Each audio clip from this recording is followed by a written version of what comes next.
So we talked a lot today about postpartum, and I wanted to get this out to you in case you were watching, that 1 in 7 women suffers from postpartum. So if you're watching and you feel like you maybe have this, I want you to know that you're not alone, first and foremost. And with me is Katherine Stone. She's got a great website, postpartumprogress.com. And one of the things that I wanted to ask first and foremost is if you feel like you're having one of those moments of anxiety and you can tell this is not me, this is kind of like an out-of-body thing, at what point do you know I need to do something about this and get help? Sure. Well, you know, it's important to know that obviously all new moms are exhausted and not quite feeling like themselves, right? Because it's a completely new situation. But some things to watch out for are if you can't sleep when the baby sleeps, if you're having a lot of trouble sleeping when you actually have time to, which isn't that much, but if you have trouble with that, if you're not able to eat, if you are having rages and a lot of anger that's very unlike you and you can't seem to control it,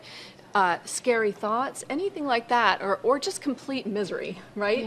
And it goes on for a couple of weeks and it's not abating, that's when you need to ask for help. And you may call your OB, your pediatrician, a therapist. It's okay who you call, but the thing is, if you can't function like you would like to, then that's when you need to reach out. Is there a time frame that we should watch that this usually happens within a certain, parameter? It's really the first year. And I know on the show somebody mentioned something like the first 6 weeks, which of course is important. And we do want OBs to screen at that time. But a lot of women don't actually recognize they have the symptoms until after that. So we don't want to only rely on, okay, if I'm not miserable in the first 6 weeks, I must be fine. The symptoms can show up anytime in the first year. I would think, fear and shame probably drive women to keep it to themselves. How do we get over that hump to help people realize that you're so valuable, not just as a mom, but as a wife and as a daughter yourself, and